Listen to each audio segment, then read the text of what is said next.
Gardez mon cœur et ses offert, si merveilleux,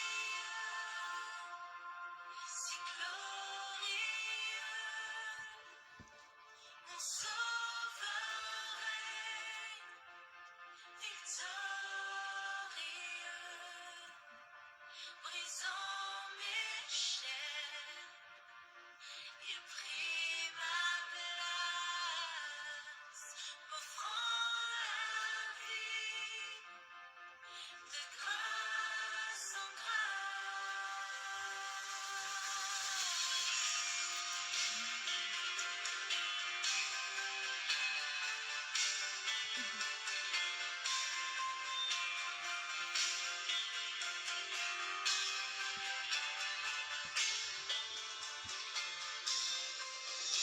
Si les cieux ont vaincu sous ton nom,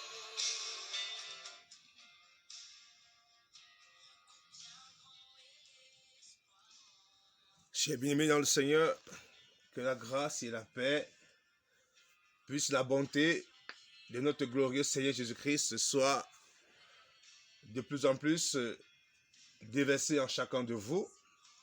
Shalom, Église du Seigneur. Shalom en vous, quel que soit le lieu où vous vous trouvez. Que la grâce et la bonté de notre Seigneur Jésus-Christ s'attachent puissamment à vous, s'attachent à vos pensées, s'attachent à vos actes. Alléluia. Demeurez de plus en plus bénis, mes chers, bien-aimés dans le Seigneur. Que le Seigneur Jésus-Christ vous réconcilie de plus en plus à sa volonté.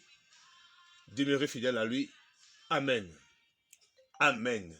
Dans ce matin, nous allons travailler sur un point. Et le point que nous allons aborder ce matin est le chrétien et les coutumes. Et pour partager sur ce point ce matin, nous aurions avec nous des bien-aimés frères et sœurs que nous avons invités. Donc, nous voulons dire déjà un shalom au frère Amada. Shalom, frère. Nous voulons dire un shalom à la sœur Audrey. Nous voulons dire un shalom à la sœur Aristide. Alléluia. Amen. Donc, que la grâce de notre Seigneur Jésus-Christ soit puissamment et grandement déversée en chacun de vous. Alléluia. Donc, ce matin, nous avons un thème à aborder ensemble. Et de plus en plus, nous nous rendons compte que une majorité des chrétiens, soi-disant chrétiennes, sont vautrés dans des coutumes et des traditions. Alléluia. Et certains nous disent que, au fait, ils ne trouvent pas d'ambigu du fait de servir Dieu et de suivre en même temps ses coutumes. Et ce matin, nous allons essayer de voir, d'essayer d'entrer dans les Écritures, afin de voir si réellement cette manière de penser est juste aux yeux du Seigneur. Si cette attitude est même conforme à la doctrine de Christ. Alléluia. Est-ce qu'un chrétien doit-il se mettre ensemble avec les coutumes, les traditions de son village pour louer le Seigneur Jésus? Est-ce qu'un chrétien doit-il se séparer? Quelle est la dangerosité qu'il y a derrière de telles pratiques? Et un tel individu, est-ce qu'il finira au ciel ou en enfer? Ce sont des points d'interrogation que vous et moi ce matin, nous allons essayer de travailler, amen, d'épingler, afin que la lumière soit faite dans les consciences et les pensées des uns et des autres. Donc, à vous, bien-aimés, encore un grand shalom, que la paix de notre Seigneur soit sur vous. Alléluia. Amen. Alors, avant toute chose, je vous prie d'abord de prendre Actes des Apôtres 17. Actes des Apôtres 17.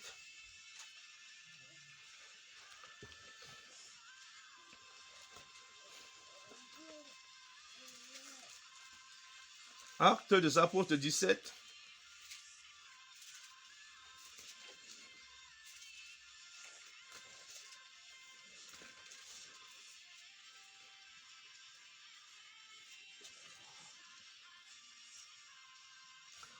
À partir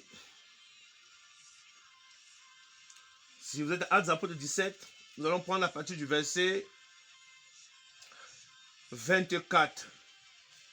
Et Paul dira, l'apôtre Paul dira, le Dieu qui a fait le monde, je lis dans la version seconde 21, et tout ce qui s'y trouve est le Seigneur du ciel et de la terre. Il n'habite pas dans les temples faits de mains d'hommes. Il n'est pas servi par les mains humaines, mais comme s'il avait besoin de quoi que ce soit. Lui qui donne à tous la vie, le souffle et toutes choses. Il a fait en sorte que les peuples issus d'un seul homme habitent sur toute la surface de la terre. Il a déterminé la durée des temps et les limites de leur lieu d'habitation. Il a voulu qu'ils cherchent le Seigneur et qu'ils s'efforcent de le trouver en tâtonnant, bien qu'il ne soit pas loin de chacun de nous. En effet, c'est en lui que nous avons la vie, le mouvement de l'être, comme l'ont aussi dit quelques-uns de vos poètes. Nous sommes aussi de sa race.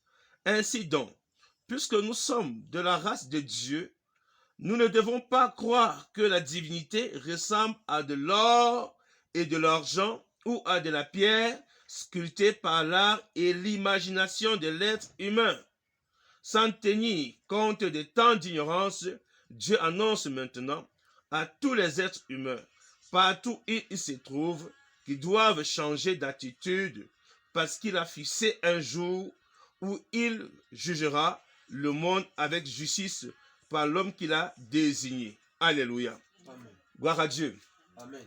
Donc, quand nous lisons ce paragraphe de l'Écriture, qu'est-ce que nous retenons, mes bien dans la foi? Qu'est-ce que nous retenons ici? Alléluia. Le Saint-Esprit, par la main de Paul, alléluia, s'adresse comme ça aux nations. Alléluia. Amen. Parce que Paul ici se trouve, je pense que c'est soit à, je dis, il est au-delà de Jérusalem. Il est soit à Corinthe, il est soit à Thessalonique. Amen. Et il distille ici un discours très important. Et déjà dans la présentation de ce discours, qu'est-ce que nous comprenons? C'est que Paul est en train d'informer les uns les autres que, alléluia, le Dieu que nous recherchons là, amen, Amen. bien qu'il n'était pas loin, alléluia, nous a permis hier de le chercher à tâtons. Mais maintenant qu'il s'est révélé à nous, alléluia, ce Dieu nous appelle maintenant à quoi? À la repentance. Parce que l'Écriture déclare qu'il a fixé un jour, il jugera les hommes. Et nous comprenons déjà ici d'entrée que, ici l'apôtre vient, l'apôtre est en train de présenter un message nouveau, amen, à ceux des nations qui ont aussi entendu parler de l'évangile. Et donc à qui même l'évangile est parvenu. Alléluia. Mais ici, il y a des informations très profondes. Mais ce qui nous intéresse ce matin d'abord, c'est l'avertissement que Paul donnera à la fin, tout en nous demandant et en demandant aux nations de changer d'attitude. Amen. D'abandonner leur vaine manière de vivre d'hier. Alléluia. Et de se détourner du mal, afin d'hériter la vie éternelle. Il est question ici de quoi? Il est question de leur faire comprendre que hier, à tâtons, vous avez cherché Dieu. Hier, à tâtons, vous l'avez servi avec votre cerveau. Hier, à tâtons, vous l'avez servi à votre raisonnement. Maintenant que la divinité est venue jusqu'à vous, alléluia, Dieu maintenant vous appelle à la repentance. Amen. Dieu appelle tous les hommes à la repentance. Alors nous comprenons que dans le mot d'ordre donné par le Seigneur, si vous lisez l'Écriture, dans le livre de Marc 16, amen. Prenons un peu Marc 16. Et nous allons aussi prendre rapidement ce matin Éphésiens 2. Nous allons essayer de permettre à chaque frère et sœur ici d'apporter et de donner son mot. Amen. De donner son mot afin que nous puissions examiner et nous poser réellement les questions si quelqu'un, se disant enfant de Dieu, pratique des coutumes ou des traditions, est-ce qu'il est réellement un enfant du Seigneur? Parce que le message de Paul est clair. Dieu nous appelle tous ici à la repentance. Alléluia. Dieu nous appelle à la repentance. Dans Marc 16,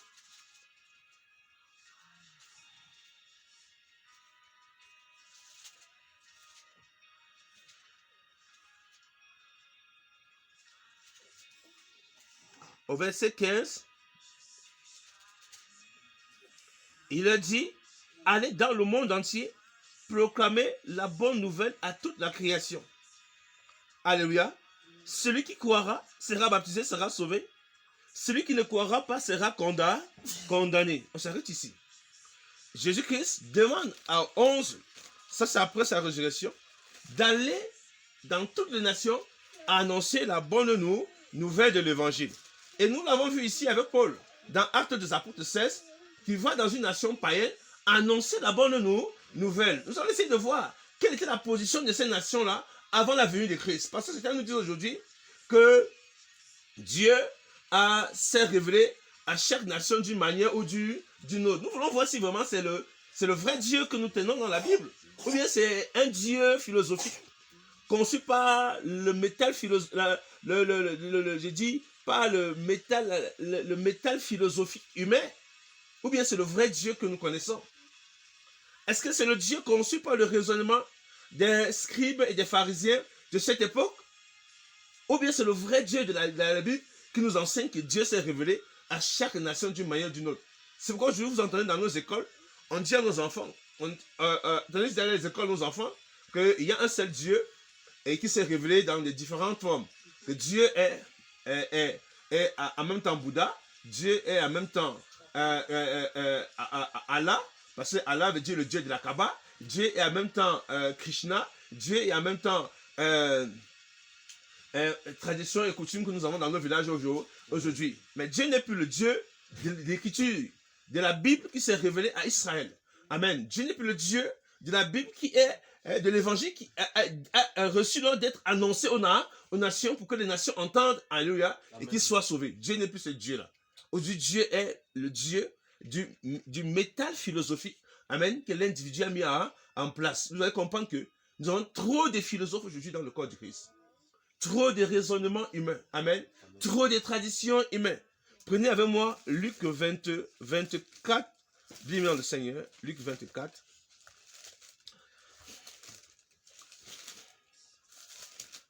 Luc 24, bien aimé dans le Seigneur. Luc 24.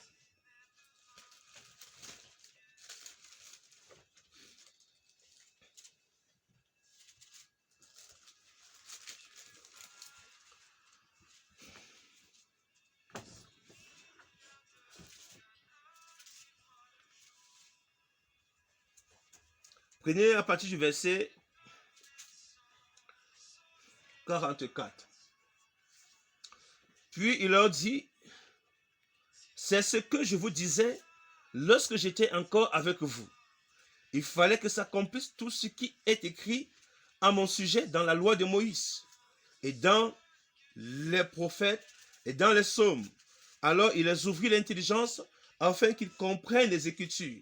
Il leur dit, ainsi il est écrit, il fallait que cela arrive et que le Messie souffrait et qu'il ressusciterait le troisième jour. Nous allons en parler de ça et je reviendrai encore sur de tels enseignements. Et que la repentance et le pardon des péchés sera prêché en son nom à toutes les nations, à commencer par Jérusalem. Alléluia. Donc, la repentance et le pardon des péchés. Et quand nous lisons Actes des Apôtres 17, quand tout à l'heure, qu'est-ce que Paul est allé prêcher? La repentance. Amen.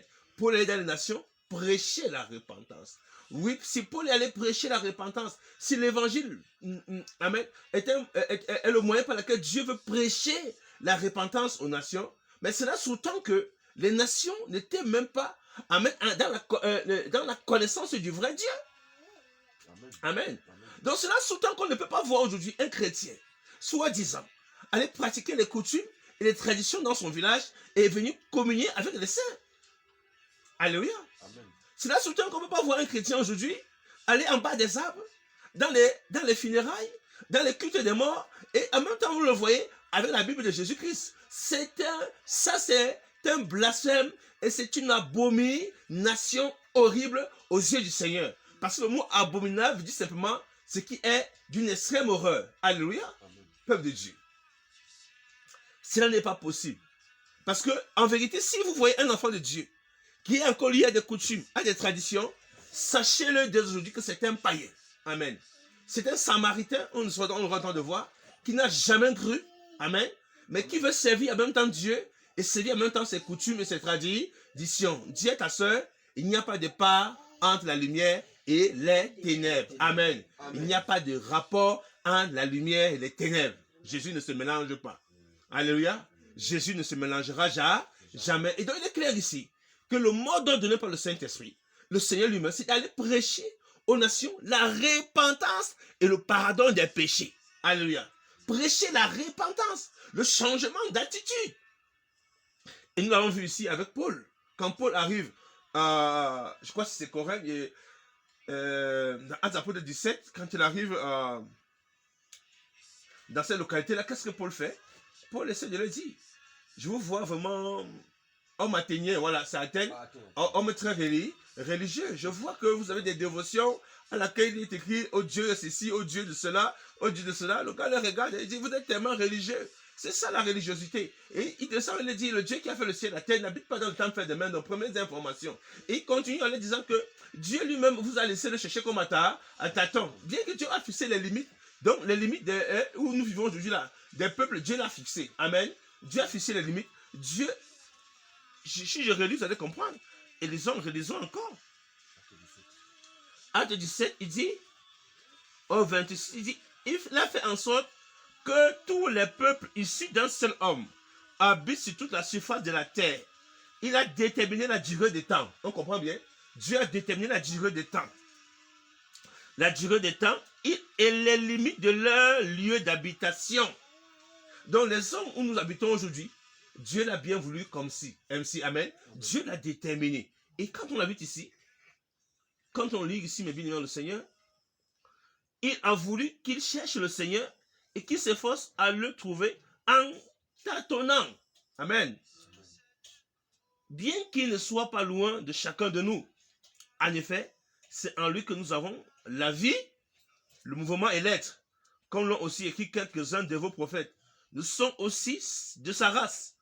Ainsi donc, puisque nous sommes de la race de Dieu, écoutez, nous ne devons pas croire que la divinité soit semblable à de l'or et de l'argent ou à de la pierre sculptée par l'art de l'imagination humaine. Nous avons le temps d'en parler là-dessus. Sans tenir compte des temps d'ignorance. Sans tenir quoi? Compte des temps d'ignorance, Dieu annonce maintenant à tout être humain, à tout homme, partout où il se trouve, qu'il doit se repentir. Amen. Parce que Dieu a fixé un jour où il jugera le monde avec justice par l'homme qu'il a établi, qu'il a désigné. Amen. Donc, c'est pour dire que si nous ne nous repentons pas, après avoir reçu le message divin, amen, le message de la vie, nous serons comment? Jugés et condamnés. Alléluia. Alors, donc, il n'y a pas d'excuse ici. Pas d'excuse, comme il nous fait comprendre que un chrétien, soi-disant, un saint, soi-disant, peut en même temps s'attacher à des coutumes, à des traditions et prétendre être enfant de Dieu. Parce que le message de l'évangile nous demande d'aller prêcher la repentance. Amen. Le changement de vie, le changement d'attitude. Alléluia. Amen. Si l'évangile vient à toi et que tu étais païen, mais tu dois abandonner le paganisme et te convertir. Amen. Si l'évangile vient à toi et que tu étais religieux, mais tu dois quitter la religiosité et devenir un disciple. Amen. Vous voyez ça? Parce que l'évangile est allé chez les juifs comme chez les païens. Alléluia. Et souvenez-vous quand l'apôtre Paul entrait dans les synagogues dans les nations, quand on lit Actes des apôtres 13 en descendant, amen, quand ils entraient dans des synagogues, qu'est-ce qui s'est passé? Mais c'est clair que là-bas, ils annonçaient le conseil du Seigneur. Et qu'est-ce qui s'est passé? Il y avait ceux qui croyaient, il y avait ceux qui s'opposaient. Et les apôtres les séparaient, amen, pouvant enseigner à ceux-là qui avaient reçu, alléluia, la grâce de croire à la bonne nouvelle, amen, à l'évangile, afin d'être sauvés. On comprend donc que l'évangile n'était pas seulement pour les païens, mais c'est aussi pour les hommes religieux. Gloire à Dieu. Amen. Pour les hommes religieux. Et aujourd'hui, on ne peut pas, amen, sous-tendre que plusieurs, dans le langage religieux, que se disent enfants de Dieu, refusent réellement de naître de nouveau, refusent d'accepter le baptême du Saint-Esprit pour entrer dans les plans du Seigneur, Parce qu'on devient membre de l'église le jour où le Saint-Esprit vient dans notre vie. Alléluia. Et si donc il n'y a pas repentance dans la vie de l'individu, cet individu n'a jamais rencontré le Seigneur. Il n'y a jamais eu contact entre cet individu et la parole de vie. Alléluia. Cet individu est toujours pas païen, gros païen, bien qu'il le croit être enfant de Dieu, et même s'il ne change pas, il mourra dans son paganisme et il ira en enfer sans embouteillage. Ça, c'est la vérité. Alléluia. Alors prenez avec moi Ephésiens 2 et vous intervenez bien aimé dans le Seigneur.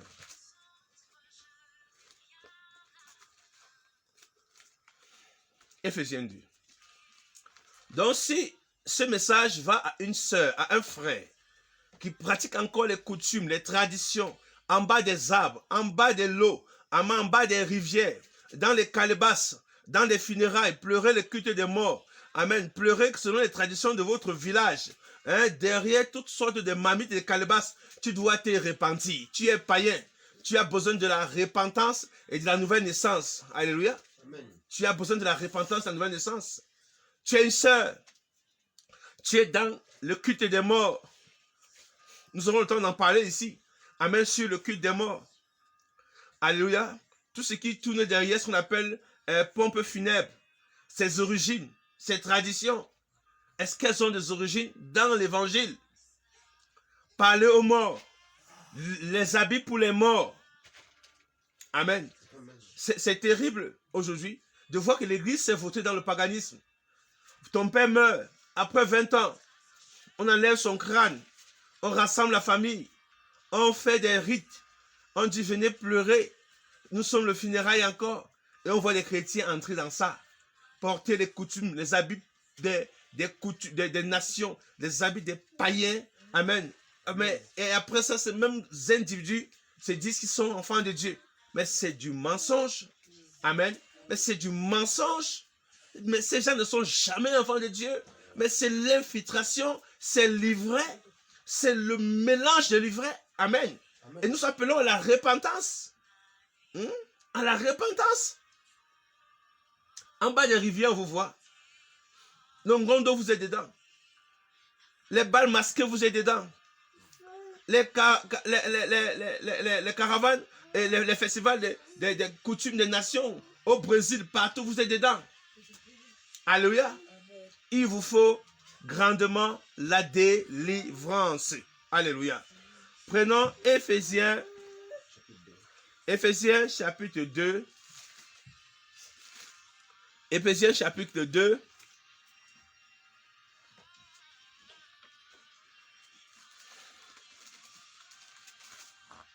Ephésiens chapitre 2. Nous allons lire à partir du verset 11. Peuple de Dieu, c'est très important. Mais avant que nous lisions le verset 11, ce que je veux d'abord, prenons le premier verset, de 1 à 3.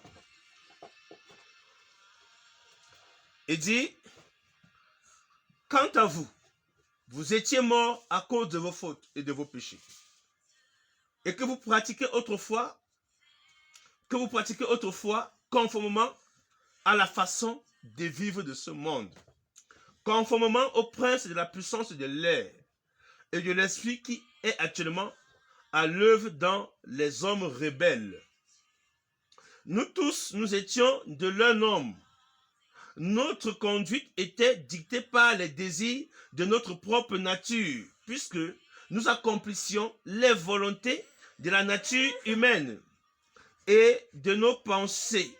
Et nous étions par condition même destinés à la colère, tout comme les autres. Amen. Donc là, l'information qu'avant Mashiach, voilà notre position en tant que nation. Ce que nous disent aujourd'hui, que vos traditions et vos coutumes, qui ont commencé depuis la chute d'Adam et Ève, que donc Satan est l'instigateur, et vous dites que c'est Dieu, et Dieu a voulu vous conduire comme ça, vous devez simplement vous repentir. Alléluia. Vous devez simplement vous repentir. Dieu est clair dans sa parole, et nous interdit d'être en contact avec les morts. Amen. De consulter les nécromanciens. Mais aujourd'hui, nous avons des coutumes, des traditions, où on invoque les morts. Amen. Et les chrétiens sont au milieu. Ces mêmes pasteurs, prophètes ou apôtres, ou prêtres, je me pose la question, prêtres encore sur quelle base? Alléluia. Ces hommes corrompus qui ont changé la vérité de Dieu en mensonge, prétendent servir le Seigneur, mais allez le voir. Ils sont les premiers à égarer. Ils ont mis le compromis, s'aimer le compromis, afin qu'aujourd'hui, la lumière et les ténèbres, amen, puissent aller ensemble. Mais chose qui est contraire à l'évangile. Depuis le premier livre de la Torah, pardon, de la parole sainte, amen, le livre de Bereshit, dans Genèse 1, au premier verset, l'Écriture dit que le Seigneur est clair dès le commencement, en descendant, qu'il y a eu séparation entre la lumière et les ténèbres. Il y a eu la séparation, bien aimé dans le Seigneur. Il y a eu séparation entre la lumière et la ténèbre. Amen. Donc, Christ n'a jamais accepté de cohabiter. Amen. Avec Satan. Avec les idées de Satan. Avec la pensée de Satan.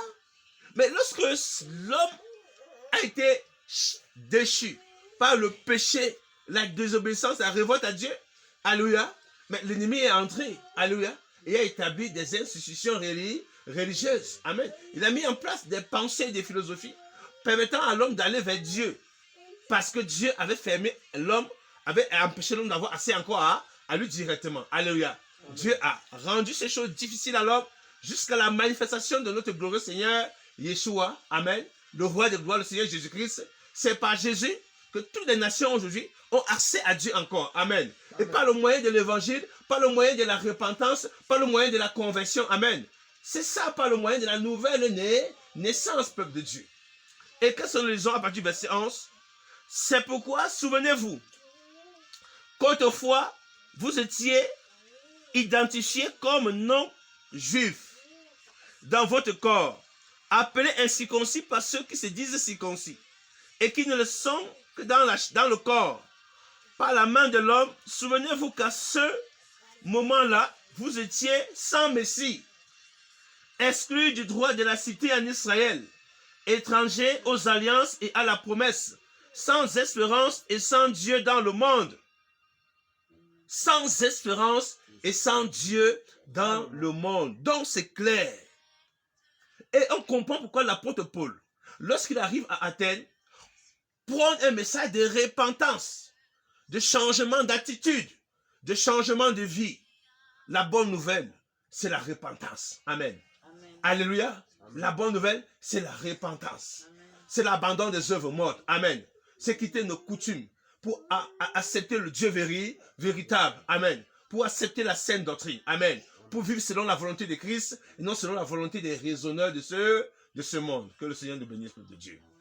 Est-ce que le Seigneur, alléluia, frère bénir le Seigneur, est-ce que vous avez quelque chose à dire ce matin? Est-ce qu'il est normal qu'un chrétien, aujourd'hui, je vous pose la question, puisse encore se mêler à des coutumes, à des traditions telles que nous voyons aujourd'hui? Amen. Funérailles, alléluia. Quand je parle de funérailles, je parle des traditions. Je parle des traditions que les hommes pratiquent aujourd'hui. C'est-à-dire que quelqu'un meurt, on l'enterre, on finit l'enterrer, après 15 ans, 10 ans, on le déterre, on le pleure encore, on enlève son crâne, on verse de l'huile, on fait toutes sortes de cérémonies, amène pompeuses et tout ça. Est-ce que c'est normal, frère bien-aimé, qu'un chrétien le fasse aujourd'hui? Frère Amada? Oui, mon frère, je voulais dire que ce n'est pas normal aux yeux du Seigneur. Puisque dans chaque activité que nous menions sur la terre, il y a toujours un esprit caché derrière. Si la Sainte Parole dit que nous ne devions pas nous approcher de ces choses, Dieu n'est pas fou pour nous interdire de ces choses-là. Car dans chaque coutume et dans chaque tradition, il y a un esprit. Alors Dieu, le créateur des cieux et de la terre, ne voudrait pas que ses enfants aient ce contact avec ces esprits. Puisqu'en le faisant, nous sommes en train de nous adresser à un Dieu qui n'est pas le nôtre. Par exemple, les coutumes du village. Disons, je prends l'exemple de chez moi, quand un papa, tu paies ton père, on vous demande d'aller vous laver dans les sources des eaux, tout en mettant des écorces d'arbres auxquelles vous êtes là derrière, pour poser de l'eau dans la source pour vous laver. Et on prend même le drap du mort qu'on attache à vos bras. Donc tout ceci nous amène à être liés avec l'esprit de mort. Donc ce qui fait en sorte que avant qu'il y ait même deuil dans la famille, tu es déjà dans des rêves. J'ai été avec tel qui a été mort il y a de cela très longtemps. Donc vous voyez que ce que la parole nous interdit ici, Dieu n'est pas vraiment fou. pour dire à ses enfants de n'y pas approcher. Gloire à Dieu. Donc je ne suis pas d'accord de ce que nos frères et sœurs en font aujourd'hui. Tu te fais appeler enfant de Dieu et que toi qui es censé de diriger, de sanctionner, de réfuter aux gens de n'y pas aller, tu te trouves dans le même groupe. Et que demain c'est toujours toi le prédicateur, toi le pasteur, toi c'est disant prêtre, qui revient encore enseigner la sainte parole. Non. Alléluia. C'est ça, frère. Ah oui, bien aimé, merci vraiment. Merci vraiment. Que dis-tu de tous ceux qui tiennent la Bible et font de telles choses? Est-ce qu'on peut les appeler enfants de Dieu? Non. Est-ce que nous pouvons les appeler? Non, frère. Ça, sans hésitation, c'est justement des enfants rebelles, destinés à la géhenne. À la géhenne. Oui, c'est ça. Comme nous dit Éphésiens 2 là. À partir du verset... non. À partir du verset 3 là. Voilà. À partir du verset 2, je crois que c'est ça, il dit.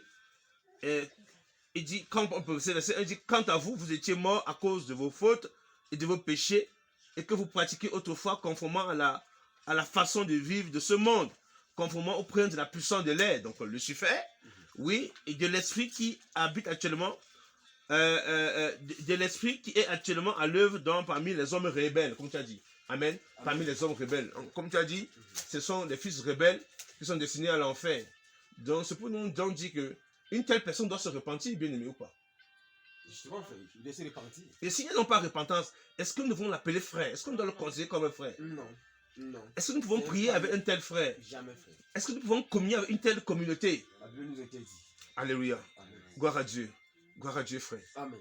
Oui, sœur, les bien-aimés sœurs, sœur Audrey, est-ce que c'est normal, ma sœur, qu'aujourd'hui, une sœur qui se dise enfant de Dieu, comme toi, pratique les coutumes et les traditions de son village? Est-ce que c'est normal de voir, comme a dit le frère, de voir des saints dans des funérailles? Est-ce que c'est normal? Non. Oui, ma sœur? Les funérailles ne sont pas de Dieu. En fait, toutes les traditions de ce monde, nous les chrétiens, nous devons les observer. Oui. Nous devons les observer parce que la Bible dit que nous étions dans le passé ignorants.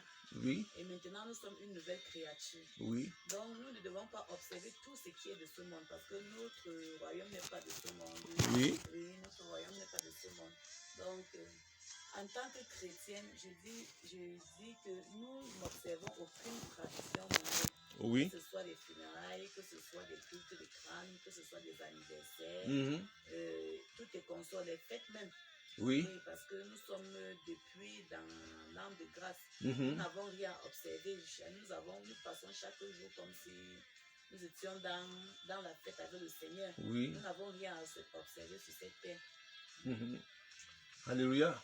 Et que dis-tu d'une sœur que c'est pour une sœur, vous la voyez zélée, mais dans de telles coutumes, de telles traditions, est-ce qu'on peut la considérer comme étant une sœur?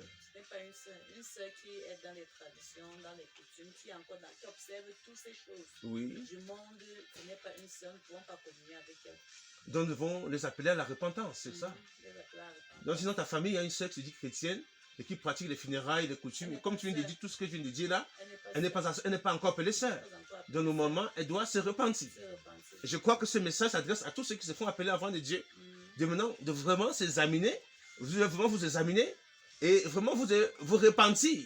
Parce que nous voyons que nous avons aujourd'hui beaucoup de païens en milieu chrétien. Je pense que c'est devenu un lieu de balade où tout le monde s'attribue le nom de Dieu. Tout le monde s'attribue le nom de fils de Dieu. Amen. Ou d'enfant de Dieu. Amen. Amen. C'est terrible, frère bien-aimé. Je reviens encore à toi. Mais c'est terrible, frère bien-aimé. Mais c'est terrible, frère bien-aimé Amada. Qu'est-ce que toi-même tu en dis concrètement? Est-ce que c'est normal ce que nous vivons aujourd'hui dans la foi? Il y a de cela bien des années, mon frère bien-aimé, Oui. l'œuvre de Dieu est devenue déjà, je veux dire, l'école publique pour certains. Oui. Parce que dans ça, nous trouvons quelle catégorie d'hommes. Oui. Mais tous ensemble, nous nous disons que nous sommes tous des serviteurs de Dieu. Oui. Et que dans l'équipe, il y a aussi la guerre qui s'y mène là. Oui. Pourquoi? Parce que quand un vrai serviteur de Dieu se pose à ce que l'ennemi fait, on le prend comme ennemi. Oui. Alors, la Bible ne voudrait pas que nous soyons vraiment mélangés. Oui. La Bible voudrait que nous nous séparions. Oui. On sache l'ivraie et le blé. Il est bien vrai que nous passions ensemble, mais qu'en regardant, qu'on sache non, celui-ci vraiment, Oui. ça c'est un serviteur de Dieu. Oui. Celui-ci n'est pas un serviteur de Dieu. Oui, bien-aimé. Et j'ai toujours dit ici que dans chaque activité que nous menions, Oui, habite un esprit. oui, Quel qu'en soit le livre que nous tenions, Oui. il y a un esprit là derrière. oui, Je prends par exemple le livre de la géographie, oui, habite un esprit. Le oui, livre de la franc-maçonnerie habite un esprit. oui. Alors la Bible a aussi son esprit, qu'est l'esprit de Dieu, le Saint-Esprit qui nous anime. Amen. Donc si ces genres de gens Oui, veulent vraiment troubler l'assemblée, il oui, serait mieux pour les conducteurs, oui, pour les frères bien-aimés, Oui. pour les pasteurs, pour Oui. les frères dirigeants, docteurs, apôtres, je ne sais, dans les 5 corps, Oui. surtout dans l'église, dans l'église de Christ, oui, mettre ces choses de côté. oui, Que tous ensemble nous progressions pour ne pas avoir accès à ces esprits méchants qui oui. vont détruire l'assemblée du Seigneur. Amen. Alléluia. Je reviens sur ce que la sœur Audrey a dit tout à l'heure. Elle a parlé des anniversaires, de fêtes de Noël, le calendrier, janvier, tout ça. En vérité, c'est des choses que nous ne devons pas ignorer. Parce que de plus en plus, vous voyez que le paganisme a pris de l'ampleur, même au sein de la soit dite famille chrétienne. Amen. Amen. Un chrétien qui se ligue à des anniversaires, mais c'est un païen. Parce que dans la Bible, dans le Testament de Jésus-Christ, il n'y a pas de modèle. Jésus n'a jamais fait des anniversaires, ni aucun de ses apôtres n'a fait des anniversaires. Cela est clair que c'est une tradition remontant déjà de l'Égypte antique. Parce que vous voit cette tradition depuis le livre de Genèse. Amen. Depuis le livre de Bereshit, dans Genèse, vous le voir en Égypte comment les pharaons, les empereurs pratiquaient des telles célébrations. Vous allez voir que c'était opposé même à la vie que menait Jacob et ses enfants de l'autre côté. Amen. Jusqu'à ce que Joseph, lui, se retrouve en Égypte, vendu comme esclave, mais par la suite devient deuxième personnalité de ce gouvernement. Vous voyez un peu ça? Amen. Donc on a l'information déjà des origines des anniversaires. Et nous comprenons que par la suite, c'était des choses, des coutumes qui sont perpétuées, amen, de génération en génération. Amen. Dans le monde gréco-romain, cette coutume était pratiquée par des empereurs. Alléluia. Amen. Pas des empereurs. Et même dans ces célébrations, il y avait ce qu'on appelle, il y avait des sacrifices humains. On ne veut pas donc juger que l'Église va emprunter du paganisme. Non, parce que c'était un disque que le fait que l'Écriture nous dit dans 1 Thessaloniciens, c'est rendre grâce à Dieu en toutes choses. Pour eux, rendre grâce à Dieu en toutes choses, c'est dire merci à Dieu parce que j'ai un an. J'ai dit la dernière fois, est-ce qu'on va rendre grâce au Créateur qui nous a affranchis de la mort, qui nous a donné la vie éternelle pour la condition adamique que nous vivons aujourd'hui? Non. Amen. Parce que la condition adamique que nous vivons aujourd'hui n'est que l'expression de la mort, ou pas? Alléluia. Si l'apôtre Paul nous dit dans ce Galates 4, c'est Galates 4, ou je ne sais pas, Galates 4 au verset 8, Amen. Que autrefois ne connaissant pas qui? Dieu. Je vais vous la lire dans la version Bible des peuples. Je prends la version catholique des Bible des peuples. Galates 4, peuple du Seigneur. Galates 4, au verset 8, il dit, autrefois, vous ne connaissez pas Dieu. Mais je relis dans cette version, puisque même cette Bible a des problèmes. Cette Bible qu'on appelle la Bible des peuples, elle est tellement truquée. Et il y a tellement de choses à refaire à l'intérieur. L'ennemi a tellement mis du poison tuant. Il dit, autrefois, vous ne connaissez pas Dieu et vous servez les dieux qui ne le sont pas.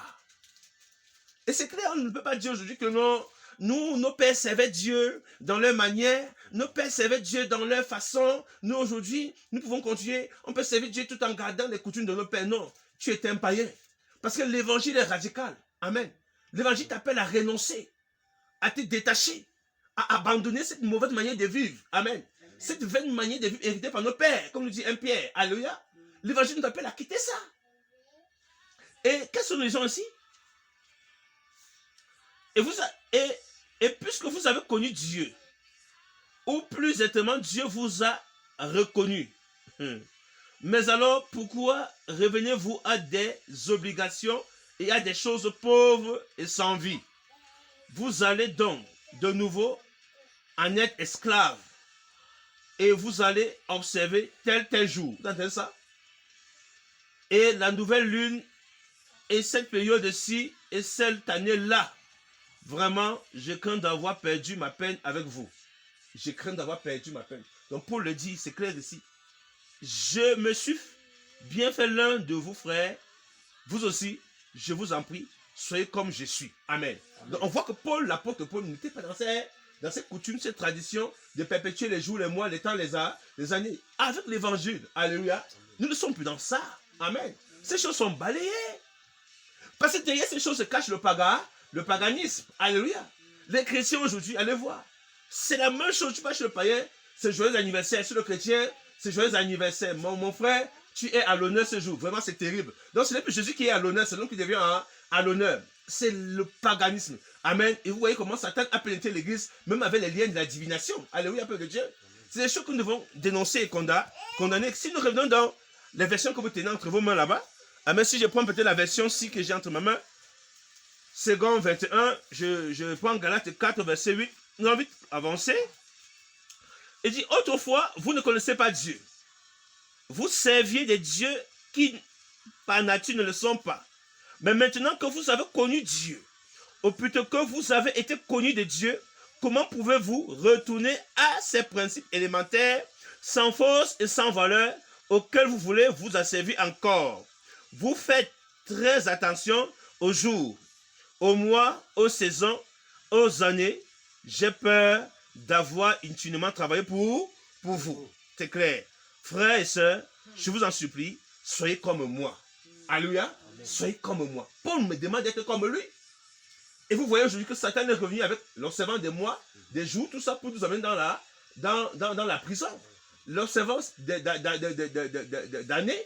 Vous allez voir, chaque fin d'année du calendrier grégorien, on dit aux hommes qui sont en train de passer d'une étape à une autre étape. On leur dit qu'en fait, c'est Dieu qui est derrière ça. Amen. Mais on le plonge dans l'idolâtrie profonde. Amen. C'est l'idolâtrie profonde. Ce n'est jamais un calendrier que Dieu a établi. Alléluia.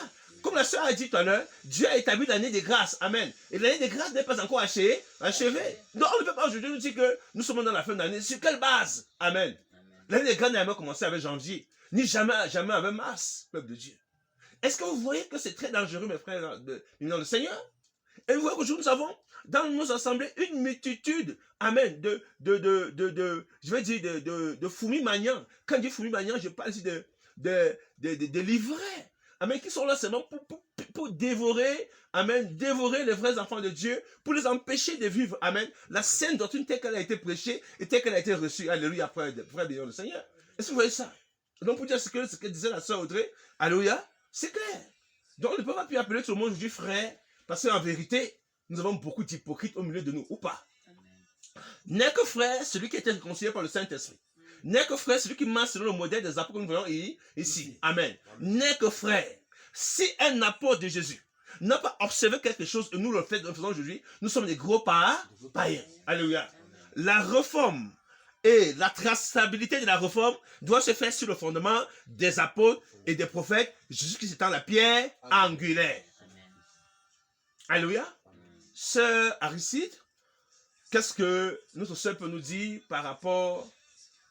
Est-ce que vraiment un enfant de Dieu, une sœur comme toi, peut pratiquer des coutumes, des traditions et des funérailles et même des anniversaires, comme l'a dit la sœur bien-aimée?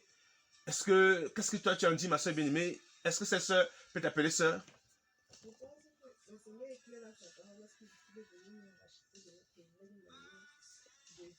Oui. Lorsque le Seigneur s'est révélé à nous, on doit totalement les abandonner. Oui. Parce que ce sont des dieux autres que nous ne connaissons pas. Oui. Les dieux de la tradition. Oui. Par exemple, des bas des arbres. Oui. Des sacrifices que nous faisait avant. Oui. C'était en fait une manière de rechercher une solution face à nos problèmes. Oui. Dans nos vies. Pourtant, on ignorait qu'on avait une personne qui tenait la solution face à notre problème, qui est le véritable Jésus-Christ. Amen. Donc, si le Seigneur nous a fait la grâce de pouvoir connaître la vérité et de pouvoir se détacher de ces choses, je pense que nous devons radicalement prendre position face à cela. Amen. Et puisque le Seigneur dit également que nous sommes la lumière du monde, c'est-à-dire que nous devons manifester ces choses en nous. Nous devions manifester la vie du Seigneur puisqu'il a donné ses principes. Nous devions le manifester en nous afin que le monde voie notre manière de vivre, voyant notre manière de vivre, sache réellement ce que le Seigneur désire pour nous. Ce que le Seigneur désire pour ceux qui se font appeler enfants de Dieu. Amen. Je pense un peu ça. Je ne vais pas attendre. Et si ma soeur, tu as une soeur, toi qui se dit enfant de Dieu, qui célèbre les anniversaires, qui est dans les funérailles, est-ce que tu peux l'appeler sœur, en vérité? Le Seigneur Jésus a dit que tous sont mes frères, qui sont mes soeurs. Oui. Ce sont ceux-là qui écoutent la parole de Dieu et Oui. la mettent en pratique. C'est-à-dire qu'avant Oui. d'appeler quelqu'un frère, il faudrait d'abord que tu examines la vie que cette personne confesse. Oui. Donc, il ne faudrait pas faire le mélange que parce que la personne est venue te parler de Dieu, Oui. il faut que tu dises directement que non, ça c'est ma soeur. Il faudrait examiner à profondeur la doctrine que cette personne confesse. Et Oui. si cette personne vit ce que elle confesse, tu pourrais à ce moment-là l'appeler ton frère ou ta soeur. Amen. Donc, si je t'entends bien, ça veut dire que on doit beaucoup se méfier. C'est-à-dire nous devons nous méfier de tous ceux qui nous approchent. Parce que nous devons examiner concrètement pour voir. Si tout le monde parle de Dieu, Oui. tout le monde dit qu'il est enfant de Dieu, mais qui est réellement celui qui se fait appeler enfant de Dieu? Ah oui. Donc nous devons tellement être vigilants face à cela. Ne pas directement dire voici mon frère parce que cette personne est venue me parler de Jésus. Amen. Ou voici ma soeur parce qu'elle a dit 2 ou 3 paroles qui ressortent de la Bible. Donc, le Seigneur nous amène aussi à être tellement vigilants. Amen. Amen. Tellement vigilants avant de s'approcher de qui que ce soit. Gloire à Dieu. Avant de cheminer avec qui que ce soit. Alléluia. Donc nous devons donc nous méfier. Alléluia. Qu'est-ce que vous dites alors, mes bien-aimés dans le Seigneur, à tous nos sœurs qui veulent la vérité, qui se trouvent dans des assemblées où il y a des anniversaires, les pasteurs sont dans les anniversaires, les pasteurs sont dans les fêtes païennes, les Noëls, les janvier des calendars grégoriens, et les pasteurs sont dans les cultes des crânes au village, tout ça. Parce que j'ai vu un pasteur ici dernièrement, mon épouse est témoin, ici en train de célébrer les funérailles. Il fait les funérailles ici, porter les habits ritualistes du village. Et ce même pasteur va dans les synagogues enseigner. Qu'est-ce que vous devez dire à ceux qui sont dans ces synagogues, qui vous écoutent ce matin, qui veulent changer, qui ont soif, un désir dans le Seigneur? Qu'est-ce que vous devez dire de sortir ou bien de rester encore dans ces synagogues? Qu'est-ce que vous voulez dire, peuple de Dieu? Le Seigneur nous demande le Seigneur prône la séparation. Oui. Il dit qu'il n'y a pas de part entre la lumière et le ténèbres. Oui. Déjà, si tu vois, tu observes certaines pratiques qui juste connaissent l'esprit, par lesquelles tu te poses des questions, Oui. tu dois automatiquement te séparer si réellement, si vraiment l'Esprit de Dieu habite en toi. Parce que je dirais donc que c'est le Seigneur qui sépare, parce qu'il ne passe pas des voies et moyens pour nous montrer ce qui est corrompu, ce qui est obscur. Oui. Et lorsque le Seigneur te montre cela, lui-même t'enlève de ces lieux parce que tu es son enfant, parce qu'il veut faire de toi un disciple vraiment accompli. Amen. Il faudrait qu'il y ait une séparation entre toi et ceux qui pratiquent ces choses-là. Amen, gloire à Dieu. Donc, oui, frère Amada. Oui, bien-aimé, moi, à propos de cela, moi, je suis en train de dire que je suis en train de ramener la conscience de mes frères et sœurs. À lire beaucoup Galates 5 là-bas, puisque dans ça, nous avions deux choses là qui ne vont pas ensemble. Nous devions être capables de distinguer les choses de la chair et les choses de l'esprit. Il y a des assemblées dans lesquelles ce sont les choses de la chair qui sont remplies. Les émotions charnelles sont bien sont très très comblées. Vous voyez que même si on tourne au niveau d'orchestre, c'est le bas direct. Dans ces choses, on dira que non, Dieu a dit que on doit l'adorer. Donc ils utilisent le psaume 150 pour faire de l'assemblée un bas. Oui. Alors là, l'émotion qui est là, c'est de la chair. Amen. Ce n'est pas en esprit. Là où il y a l'esprit, il y a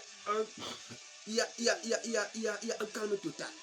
Donc en toi, tu sens que donc, ici habite vraiment l'esprit de Dieu. Vous voyez que dans ça, tous ces dirigeants-là, ce sont eux les premières personnes à amener les brebis du Seigneur à participer à ces choses qu'on appelle funérailles, qu'on appelle anniversaire. Mais je dirais ici que quand on dit anniversaire, on dit plus 1 an, moins 1 an aussi. Si j'ai plus 1 an aujourd'hui, j'ai 90 ans, j'ai aussi moins 1 an de ma vie sur terre. Alors, dans la Bible, chaque anniversaire, il y a toujours un sang qui a été sacrifié. Ça, c'est clair. Donc, nous ne sommes pas appelés à faire ces choses-là. Amen. Amen. Donc, si je t'entends, frère, ça veut dire que ceux qui sont dans des assemblées où de telles choses sont pratiquées, ils doivent sortir. Ils doivent sortir directement. Clair. Amen. Ça, Ils doivent sortir en courant. Directement, ça regarde en arrière. Alléluia. C'est Audrey, qu'est-ce que tu dis pour toutes les sœurs qui nous écoutent ce matin, qui auront soif vraiment de sortir? Est-ce qu'elles doivent rester dans ces assemblées? Parce qu'on le dit souvent, non, rester ensemble, on va résoudre le problème. Mais depuis des années, le problème ne change pas. Mais l'apostasie ne peut que prendre de l'ampleur. Mais qu'est-ce que tu dis ce matin? Doivent-elles rester ou doivent-elles sortir? Ce que je vais d'abord chaque frère ou chaque sœur Oui. qui se dit enfant de Dieu doit avoir le discernement Oui. et lire la parole. Mhm. Parce que si nous n'avons pas le discernement et si nous ne lisons pas vraiment la parole du Seigneur, nous serons toujours bernés. Mhm. Ce qui veut dire que si tu es dans une assemblée où on parle de telles choses et que tu restes, ça veut dire que tu n'as jamais connu le Seigneur Mhm. véritablement. Mhm. Parce que si tu connais véritablement le Seigneur, tu ne peux pas rester dans toutes ces assemblées. Oui. Donc, tout chrétien qui se trouve dans ces assemblées et qui se dit bien chrétien, je l'exhorte d'abord à lire la parole de Dieu Oui. et avoir le discernement Oui. de sortir de toutes ces assemblées parce que ce n'est pas le véritable Dieu qui est prêché là-bas. Alléluia. Et nous allons confirmer cette parole avec 2 Corinthiens 6. Amen. 2 Corinthiens 6, verset 14 pour achever avec cette rencontre ce matin. Nous en reviendrons sûrement, si le Seigneur le permet. Nous en reviendrons et nous parlerons profondément de certaines choses. Amen. Et dans le verset 14, il dit, ne vous mettez pas sur un joug étranger avec des infidèles. Dans la version dit des incroyants. Il dit, en effet, quelle relation il y a entre la justice et le mal? Amen. Et qu'y a-t-il de commun entre la lumière et les ténèbres? Dans la version, on dit la lumière et la ténèbre. Parce que la ténèbre, c'est la doctrine de Satan. Amen. Comme Jésus nous dit dans Apocalypse. Amen. Apocalypse 2, au verset, 12, il parlera du trône de Satan à l'église de Pergame. Il parlera des profondeurs de Satan à Thyatire. Amen. Vous allez voir dans Apocalypse, il va parler des trônes, des profondeurs de Satan. Amen. Là où Satan a sa demeure. Donc nous comprenons que il dit qu'il n'y a donc pas de rapport, de communion entre la lumière et la ténèbre. Amen. Et il dit, quel raccord y a-t-il entre le Christ et Bélial? Mais quel rapport y a-t-il entre Christ et Bélial, entre Christ et l'Antichrist? Comment se fait-il que c'est un roi païen romain qu'on appelle Constantin, que l'enfer est en train de traiter maintenant, qui a mis en place une institution religieuse corrompue? Et qu'aujourd'hui, ceux qui se disent chrétiens, qui se revendiquent d'un mouvement protestant, d'un mouvement évangélique, peuvent rester sur des fondements corrompus, peuple de Dieu. Mais cela n'est pas normal. Comment la chrétienté protestante peut reconnaître les 4 premiers grands conciles, des conciles qui sont corrompus et qui ont mis en place des pensées détournées, peuple de Dieu. Dans ces conciles qu'ils reconnaissent, il y a le concile de la reconnaissance de Marie comme étant la mère de Dieu. Un concile qui a été mis en, je pense que c'est 400 combien là-bas, amen, 431 je crois, alléluia. Ce n'est pas normal. Mais nos amis protestants sont dans le pédobaptême, sont dans l'évangile trinitaire. Amen. Alléluia. Amen. Mais c'est un problème. Nos protestants sont dans l'ordination, dans des vêtements pernicieux. Ils sont dans la politique, dans les systèmes du monde. Alléluia. Est-ce que c'est normal, peuple de Dieu? Et qu'est-ce que tu dis ici en bas? Qu'y a-t-il entre Christ et Bélial? Quelle part entre le croyant et l'incroyant? On comprend ce que vous avez dit est clair. Entre le croyant et l'incroyant, parce que c'est biblique. Quelle part entre le croyant et l'incroyant? Quel rapport y a-t-il entre le temple de Dieu et les idoles? En effet, vous êtes le temple de Dieu. Amen. Nous sommes le temple du Dieu vivant. Comme Dieu l'a dit, j'habiterai et je marcherai au milieu d'eux. Je serai leur Dieu et ils seront mon peuple. C'est pourquoi sortez du milieu d'eux. Amen. Et séparez-vous. Dit le Seigneur Dieu Tout-Puissant. Amen. Ne touchez à rien d'impur et je vous accueillerai. Alléluia. Alors, tout bien-aimé qui nous a entendus ce matin, nous avons fait cette rubrique pour vous amener à comprendre que le temps sont vraiment durs. Les enjeux de l'ennemi ont pris le dessus sur beaucoup de choses. L'apostasie est vraiment dans le milieu évangélique dit. Alléluia. C'est pourquoi ce matin, nous voulons vous appeler à la repentance. Vous appeler à sortir de tous ces mouvements. Toi qui célébrais encore les anniversaires, les pratiques en bas des arbres, les cultes des morts dans ton village, les funérailles, toi qui t'adaptais encore, amen, aux célébrations funèbres Amen. Toi qui pratiquais encore le culte des morts, le vêtement de ton père mort, mettre un vêtement noir, porter ceci, parler sur ton père, attacher, déchirer son drap, attacher sur vos mains. Tout ça sont des liens avec le monde des morts. Amen. Ça n'a rien à voir avec un chrétien. Donc ce matin, tu dois te repentir et quitter toute assemblée où la vérité n'est pas proclamée comme le Seigneur le veut. Donc tu dois sortir, mon frère. Tu dois sortir, ma soeur. Le Seigneur t'oblige de sortir. Tu dois quitter aujourd'hui et savoir que tu es dans un mauvais chemin.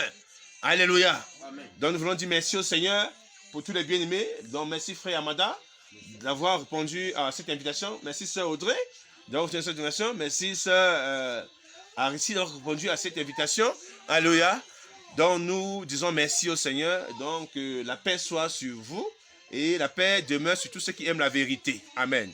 Amen. Demeurez encore bénis. Shalom. Shalom.